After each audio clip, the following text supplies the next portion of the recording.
after years of tolerating my father's acquiescence to his wife's detrimental behavior. I made the tough choice to sever ties when she directed her negativity towards my child amid a dispute over wedding plans. My stepmother, a 49-year-old woman with aspirations of being a party planner, has self-appointed herself as the organizer of every celebration and holiday event in my father's family since their marriage. My childhood memories of these events are not fond ones.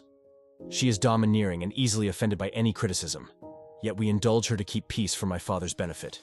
He believes this makes her feel valued and part of the family. I'm getting married to my fiancée Jane, 26F, in July. We got engaged in early 2021, but Jane ended up getting pregnant a couple of months after that, and we decided to postpone the wedding to focus on our son for a while, so we've had a long engagement. My stepmother has tried to hijack our wedding plans from day one, complaining, contacting our planner, showing up unannounced to Jane's dress appointments, etc., and we have repeatedly asked her to stop. Dad wants us to humor her, but she's clearly resentful of the fact that she's not hosting the wedding while being labeled mother of the groom in invitations. Besides our baby boy, we also have Luke, 4M, Jane's paternal half-brother. She got custody of him a few months into our relationship after his parents died.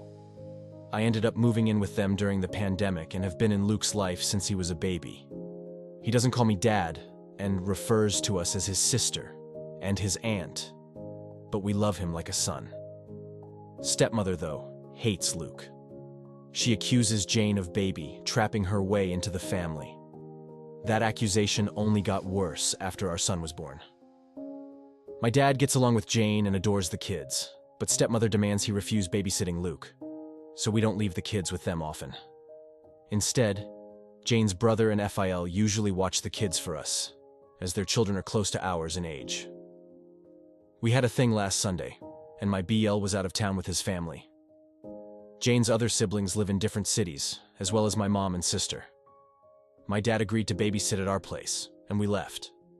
We came back to find both kids crying, stepmother screaming, and Dad weakly trying to calm everyone down. Apparently, Luke had told stepmother that both he and our son were going to be our ring bearers, and she went ballistic.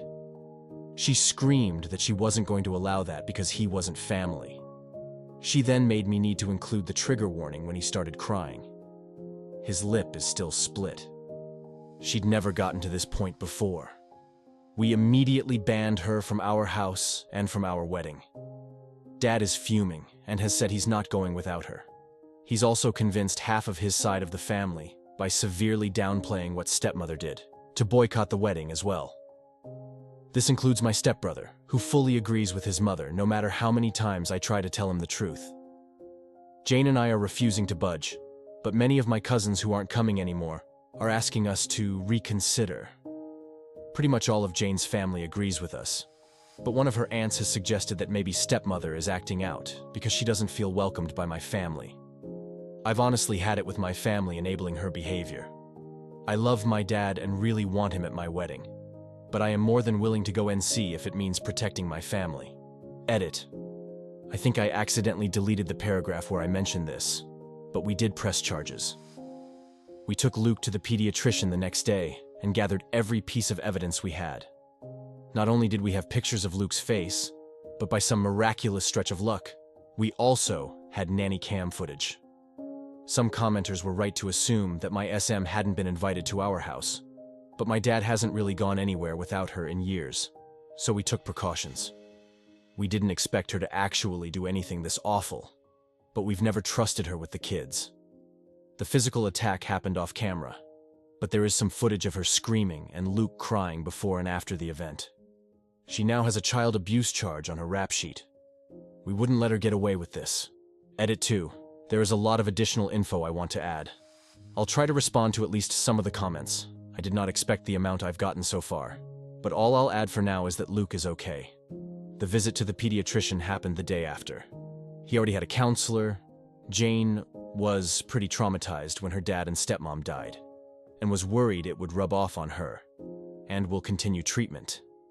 We've been hugging and pampering him a little more than usual too. He's still upset, but is already doing much better. Update 1.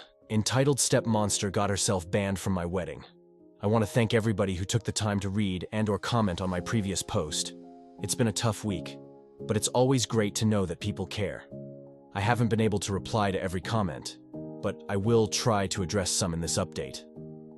This might get a little long.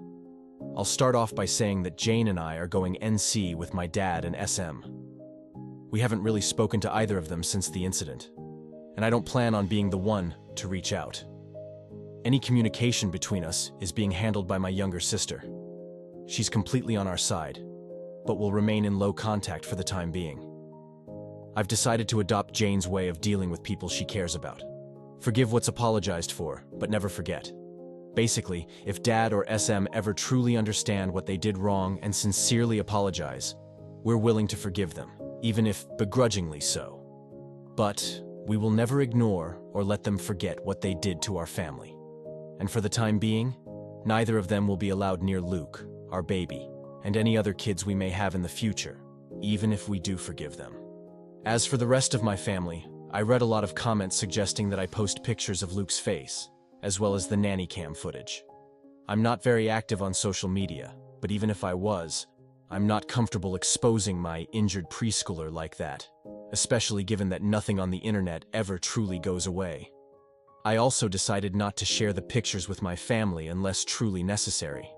I should probably mention that while my family adores my dad, most of them aren't very fond of SM. She had 2 failed marriages prior to meeting my father, the first of which resulted in my stepbrother, and he cheated on his then-girlfriend to be with her. My family loved that girlfriend and disliked SM right away. Not only has she been controlling and manipulative since the beginning, she's also tried to force her way into the family matriarch role by any means possible. Taking over planning duties for every family event was her favorite way to do it, because of all the attention and compliments that come with it. The main reason why I hated these parties growing up was because she'd always find a way to make everything about her, including Christmas and mine and my sister's birthdays. The rest of the family felt neutral about it, but they never liked her. With Luke, it was different. Most of my relatives didn't meet him until COVID restrictions got looser, and by then, he was 2 years old. He's a bright and genuinely lovable kid, and there weren't really any other small children in the family, so everyone immediately started cooing over him. The way I see it, SM got upset that Jane and Luke were accepted by my family so easily compared to her experience, and that's why she resents them both. But I can't confirm that. She was also mad that, aside from not being the planner, she would have absolutely no involvement in the wedding party. She tried to pressure us into letting her officiate. One of Jane's best friends was offered that role a year ago, making stepbrother my best man. He wasn't interested, and I'd already gotten my best friend. Or asking her sister's daughter to be our flower girl. We'd promised Jane's 3-year-old niece. Also, her sister's daughter is 15 and doesn't know us. She also tried to convince us to let my dad walk Jane down the aisle, since her father's gone. But her eldest brother, the BL I mentioned in the first post, had already been enlisted. SM was disappointed that my family wasn't as involved in the wedding as Jane's, and kept making comments about how that would never happen if we put her in charge. All of that being said, there is nothing that can excuse being that awful to a child, especially if it really is the petty jealousy that I suspect. Because I haven't spoken with my father, my sister has been keeping me updated on what he's been up to. As I found out through her, the story my dad and SM told the rest of the family completely erases Luke's injury and the abuse charges. It insinuates that Jane and I banned them because we got annoyed with SM and decided to take it out on my dad as well. Because most people already disliked SM, explaining what actually happened that night wasn't hard, and most of the relatives that I actually wanted at the wedding have apologized and are berating my dad as well. The people that didn't believe us, as well as those saying we overreacted, have been told they are not welcome in our home anymore. Those are mostly people from my dad's generation, so I can't say I'm surprised. But the realization that they are so biased they're willing to protect a woman they hate, after she hurt a child, just to make my dad happy has reassured me that I don't need any of them in my life. Stepbrother is still in denial. He refuses to believe his mother could hurt a child, even with all the evidence we have. I have to admit, I understand. I love my mom too. But that doesn't mean I excuse his obliviousness. So he's banned too. It sucked because we were close growing up, but I don't regret it. Besides, Jane has 3 other siblings besides Luke, the older Bil, a twin brother, and a younger sister, and I'm closer to them than I ever was to him. Speaking of Jane's family, they're all furious over what happened and have been extremely supportive of us. Jane's maternal family basically adopted Luke after she got custody of him and have called frequently to make sure he's okay. We did manage to save some money with everybody we uninvited and have decided to use it to help Jane's cousin. She lives in a different country and was previously unable to come to the wedding, so we're paying for her plane ticket. Luke has gotten much better and is almost completely back to being the sunny child he's always been. The split lip was shallow. It's healing slowly but didn't require any stitches. We sat him down a few days ago and explained that my dad and stepmonster wouldn't be around anymore. He really liked my dad, but understands that he and SM are attached at the hip. He's clearly scared of her, but we're doing our best to make him feel safe. Jane and I have reassured him that he is family, we love him, and no one will ever change that. I'm not too worried about Dad or SM trying to show up at the wedding, but we've alerted the venue and given them pictures just in case they try anything. Better safe than sorry. Some people brought attention to the fact that SM is a hypocrite for saying Luke isn't family. I agree, for obvious reasons. Her main excuse for pretty much everything she does is that she doesn't feel like my family welcomes her. Dad has been grouping me to take part in everything she plans by reminding us of that for as long as I can remember.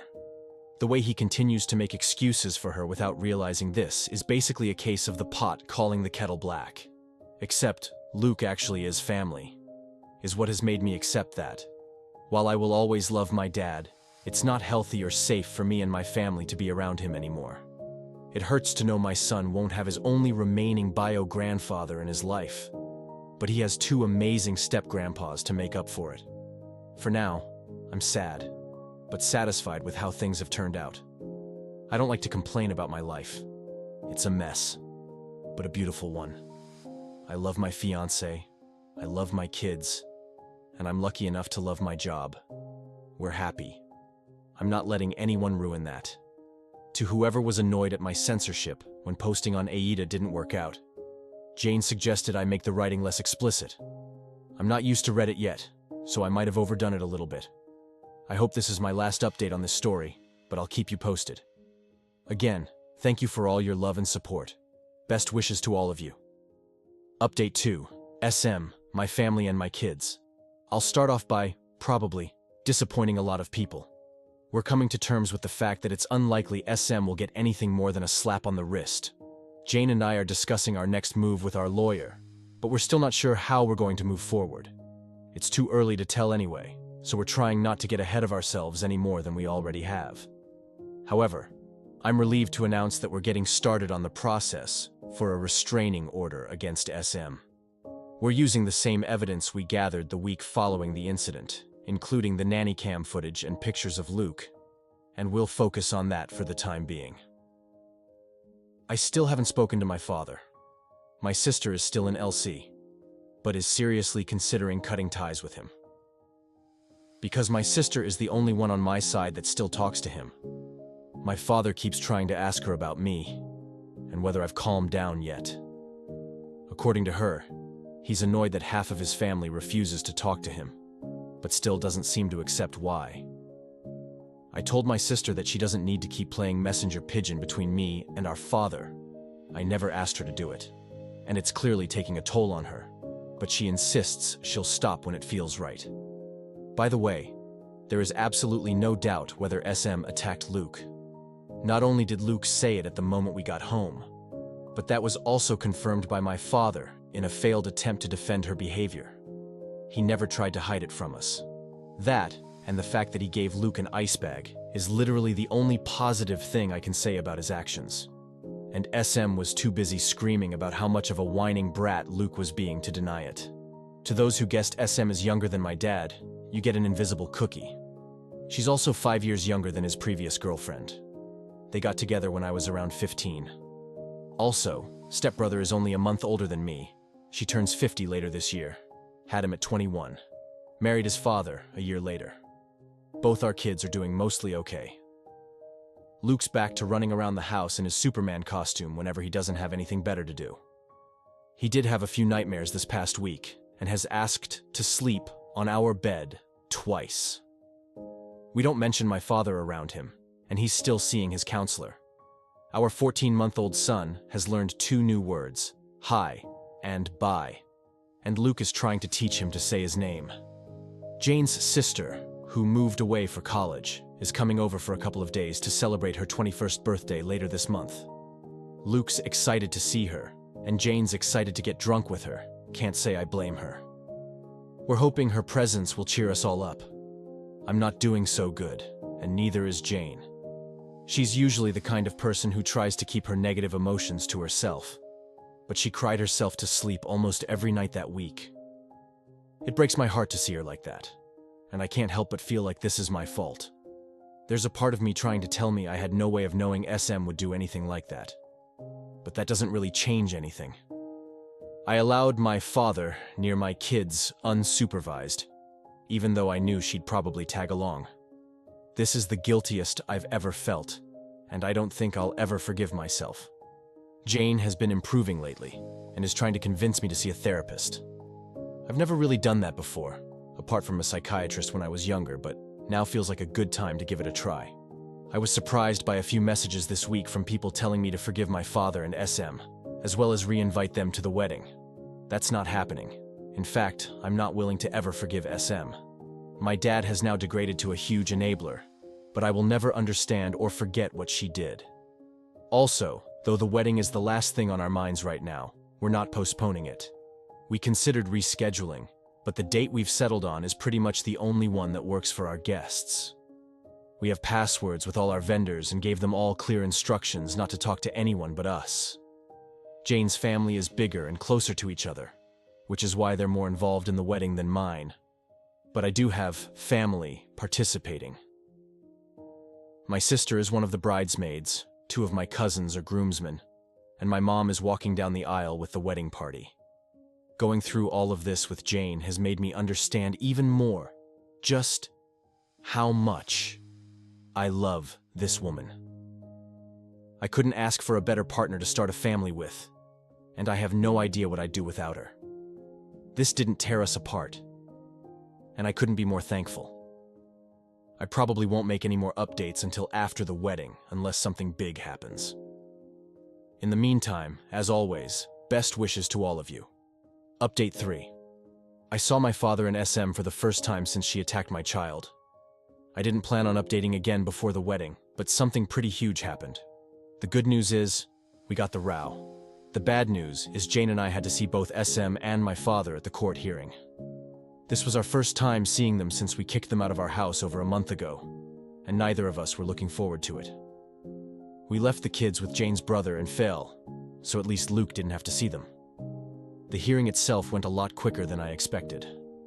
I'll give credit where it's due. My father was, at the very least, smart enough to understand there was no way they were winning this. There was a lot of evidence against them. Not only did we have the nanny cam footage and Luke's pictures and medical record, but my sister had also gathered every text and email SM had sent her and the family about what happened. And SM hates speaking on the phone, so there were a lot of those. They didn't even bother to get an attorney for the hearing. The judge granted us a protection order against SM. She's not allowed within 500 feet of us or our property anymore. We're changing all our locks this week, and I'm thinking about changing my phone number as well. I have to admit, the moment we left the courthouse was the safest I'd felt since this whole reveal started. Jane was close to tearing up with joy when we got to the car. We picked up the kids and went to McDonald's with Bill and his family to celebrate. Hours later, my father called me. The order doesn't extend to him, so he can still do that. Jane and the kids were in bed, so I answered. I didn't expect him to change his mind and apologize all of a sudden, but decided to give him one last chance. He tried to start some awkward small talk, but I told him to get to the point. He asked me if the order was truly necessary. I stated very clearly that SM was never coming near Jane or my children again, and that I was glad I had him know to formalize that. Every excuse he had for SM was pretty easy to shut down, but she only hit him once. Yes, and that's enough for me. The kids need their grandma. She's not their grandma, Mom is. She's my wife. You need to respect her. She attacked Luke. She disrespected my family and my own house. I don't owe her anything, least of all my respect. He then went on a rant about family, how much of a godsend SM was and everything she'd done for me and my sister since she came into our lives. I replied by listing every time I could remember about her lying, overstepping a boundary, or acting unhinged around me, my family, or my sister. I brought up both my adult life and my childhood. Examples included her attempts to hijack most of our milestones, recently, our wedding plan, our son's birth, Jane's baby shower and my sister's college graduation, her obsession with the idea of a perfect family, and her disgusting attitude towards Luke. I also made sure to mention her habits of going through mine and my sister's stuff when we were younger. It's trivial compared to everything else. But this behavior went on until my sister moved out of their house, only 3 months ago. We're pretty sure she found out about Jane's wedding dress appointments by reading my sister's planner while she wasn't home, for instance. Some of the memories I mentioned are long and hard to explain, but they did cement the fact that SM means nothing to me. He tried to go with the whole she doesn't feel included excuse again, but I shut him up. I said he'd had the opportunity to protect his grandchildren, but had chosen his monster of a wife instead. And that's enough for me to want nothing to do with him. I hung up without saying goodbye. My sister told me he called her afterwards, and she told him she was going NC with him as well. I think we're both starting to accept our father won't change. It sucks, but he's made his priorities clear, and his children and grandkids aren't among them. For now, that's it. Now that they're fresh in my mind, I'm thinking about sharing some of the stories I reminded my father of. But that's going to take a while. Until then, as always, best wishes to all of you. Update 4. Stepmonster tried to hijack our baby shower. I mentioned in my last post that I was thinking about sharing some stories from before I finally got a row against my lovely SM and went NC with my father. Though there are plenty worth writing about, I'll start with one of my sister's favorites. My fiancée Jane found out she was pregnant in June 2021, and we announced it to our immediate families in August. At first, SM was completely uninterested in our baby. Not that I expected much from the woman whose reaction to our pregnancy announcement was to ask Jane if she was sure it was mine. Even my dad berated her for that one, but she barely seemed to acknowledge the fact that we were expecting. Instead, she was more interested in my stepbrother, who was also engaged and would give her beautiful grandbabies soon. No complaints. We didn't want her involved, and we didn't even have to say anything. Planning our baby shower was complicated. Both Jane and I would have to work until the holidays, and I wanted to be involved. The due date was in February 2022, so we decided on early January as the best period of time. We enlisted 2 people as planners, my sister Laura. Just realized I'd never given her a name. And Jane's best friend, Nina. Jane and I are mostly laid-back people. We didn't want a big party, nor did we want to spend too much money on it. We were saving for both our baby and the wedding. We decided early on that the shower would be co-ed. It would also have to be indoors, again, January. And we settled on a guest list of 25 people, plus about a dozen kids. We came up with the idea of a pizza party. Jane, Luke, my BIL surrogate son, and I had homemade pizza nights weekly since I moved in, and we thought it would be fun to incorporate that into the shower. Nina found an event venue with a pizza oven, and Laura figured out ways to incorporate classic baby shower stuff into the theme. The resulting plans were awesome. Make your own pizzas, non-alcoholic drinks, and plain bodysuits for the kids to customize. Nina and Laura mixed pizza decor with baby decor and found pizza-shaped sweets. It almost seemed messy, and I was surprised they made it work, but we loved it. Most of the planning was finished by the middle of November. Well, later that month, my stepbrother's fiancée left him for her ex. They'd been together for 4 years at that point, and it was both sudden and traumatizing for him. He was devastated.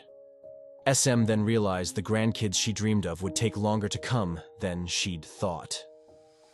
So, naturally, without her son's milestones to obsess over, she moved on to mine. Suddenly, SM went from a Luke relative to excited grandma-to-be. Facebook posts, Kathy promoted to Nana shirts, the whole nine. At first, we were too busy finishing things up at work and getting ready for the holidays to worry about that. But it didn't take long for her to start pestering us about planning the baby shower, as well as a gender reveal. We denied the possibility of a gender reveal party. No offense to those who like them, but we don't. Plus, we had decided to wait until birth to find out the sex. SM tried to get us to find out and tell her as a Christmas present, but we didn't. We also denied her the baby shower. She told my father, and he told Laura to let SM help out with the plans. She was still living with him at the time, so she didn't have much of a choice. She called Nina, and they met SM for coffee. Though I wasn't there for that meeting, Laura told me what happened later. Before they could even mention their plans, SM started talking about hers. According to Laura, she pulled a shockingly thick binder, complete with the words, "Oh baby," on the cover, colorful tabs, and pieces of fabric poking out from her bag, and skipped to the shower section. It was short compared to the rest of the binder, but still long. And it was all to describe her one and only baby shower project. Laura sent me pictures, and, oh boy, I'll give her this. It looked like the most Instagrammable baby shower ever. That being said, it was also barely functional and obviously expensive. There were balloons, oversized teddy bears, giant alphabet blocks, and cringeworthy signs everywhere. SM was going for pretty over cozy, with uncomfortable chairs and some fancy food ideas that didn't look edible. Most of them had soft cheeses, which Jane couldn't eat. The color palette was just 3 different shades of pink with gold accents. We'd be fine with a pink baby shower if it at least tried to mix things up a little. But SM's pictures looked like Barbie had puked all over Hello Kitty's birthday party. When Nina tried to remind her that we didn't know the sex, SM says she just knew that it was a girl. Spoiler alert, it wasn't. SM also wanted an all-female, child-free party with fancy caterers and alcohol. She had written down a guest suggestion list containing some of her closest friends. Neither mine nor Jane's moms were on it, and planned party games no one had any interest in trying out. Basically, the only thing everyone could agree on was to hold the party indoors. Laura and Nina weren't given an opportunity to show her their plans until she was done. Once they could, they explained that, while they could find a way to incorporate some of SM's ideas, they'd already settled on a pizza theme. She tried to protest, but Laura stated that it was kind of them to even offer that, as the shower was a month away and we'd already greenlit their plans. SM even called me to try to get them to change their minds, but I just repeated their words. My dad had found out he couldn't come to the shower, so he didn't get a say in anything anymore. The holidays came around and the subject was dropped. SM seemed to be okay with the pizza party. Nina managed to pair some of the pink decor she'd wanted with matching blue stuff, and even added one of the huge teddy bears. Fast forward to a week before the shower. Jane was almost 8 months pregnant. Everything had been bought. All guests had RSVPs, and pretty much everything was ready to go. The shower was set to start at 7 p.m. SM offered to get to the venue earlier to prepare everything. Laura agreed, mostly because she knew SM would complain if she didn't get to do anything, and the venue even let them drop off their decorations before the party. Jane and I promised to get there at 6. 2 days before the shower, however, the venue called Nina. They told her that SM had stopped by to drop off large, heavy boxes of what she called a little surprise for us.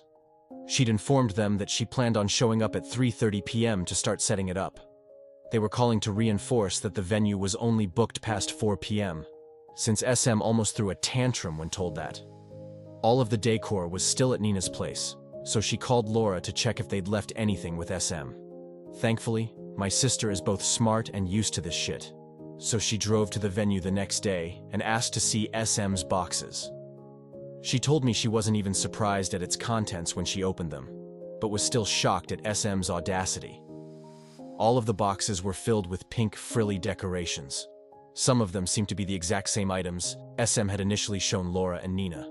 The signs, the balloons, the placemats, everything.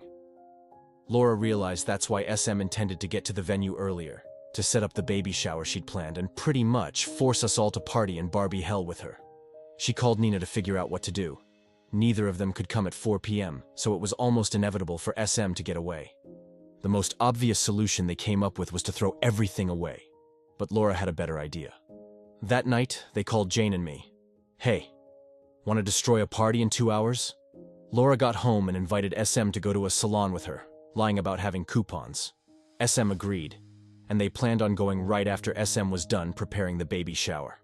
At 4 p.m. the next day, SM got to the venue. She was done setting things up by 5, I'll admit, the woman is fast, and quickly left to meet Laura at the salon. Once they were together, Laura texted Nina that the coast was clear. At that, Jane, Nina, and I went to the venue. Sure enough, SM had prepared her party. To make this shorter, I won't describe it, but I will say it was so pink, it almost gave Jane nausea. For the next 2 hours, Laura distracted SM at the salon, while the three of us quickly took down every piece of decor SM had put up and replaced it with the pizza party stuff. We set up the activities, made up the tables, and put every pink item we found back in SM's boxes. It was actually really fun. We were done only minutes before the shower started. A handful of guests arrived before SM did, so I barely saw her all night.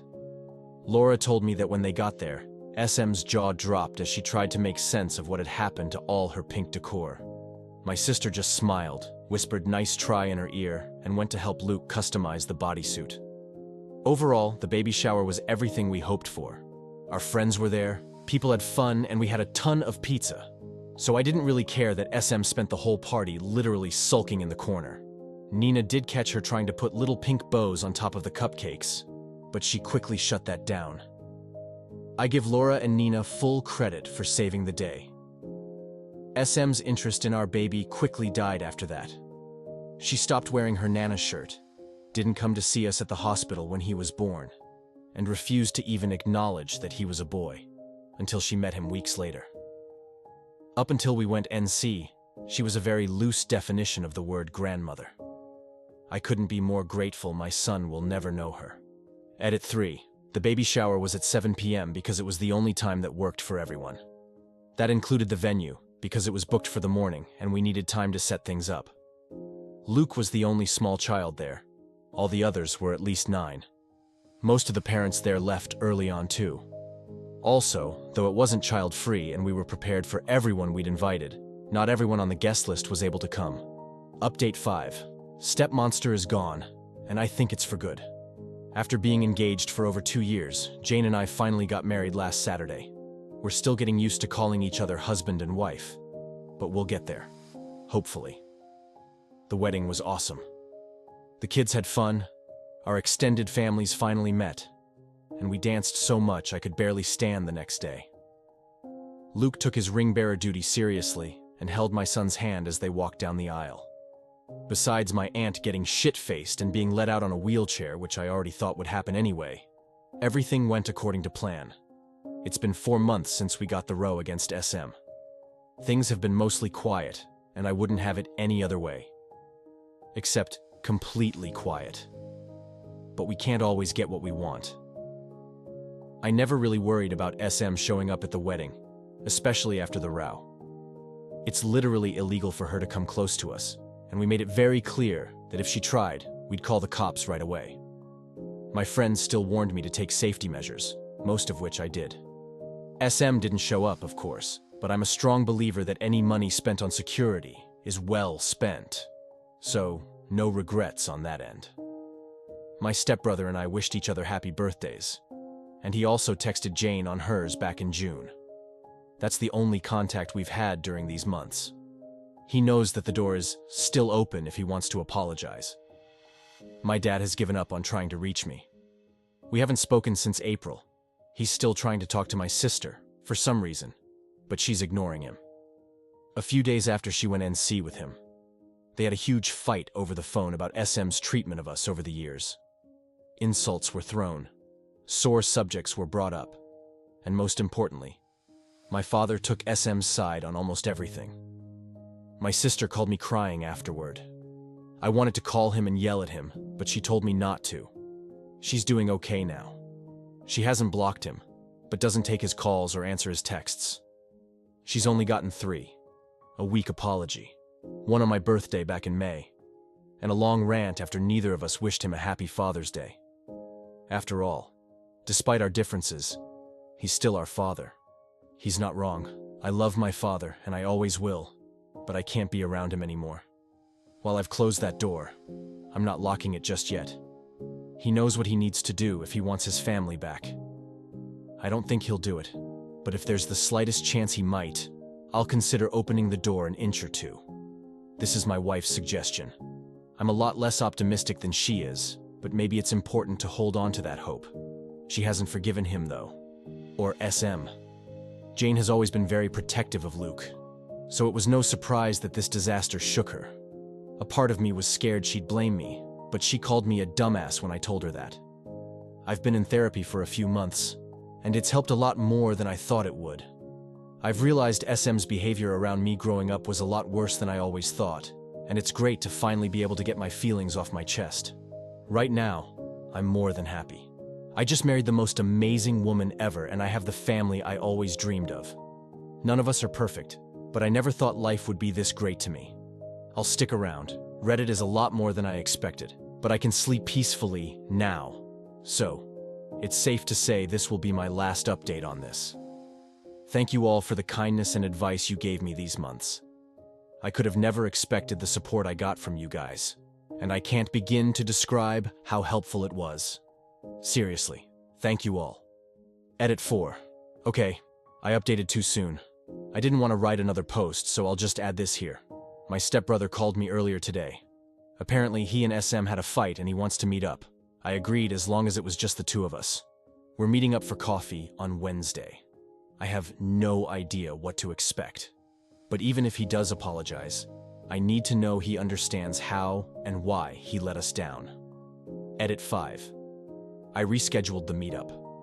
With Jane and me leaving for our honeymoon on Friday, I decided that no matter the outcome of my conversation with SB, I didn't want to spend the whole trip thinking about it.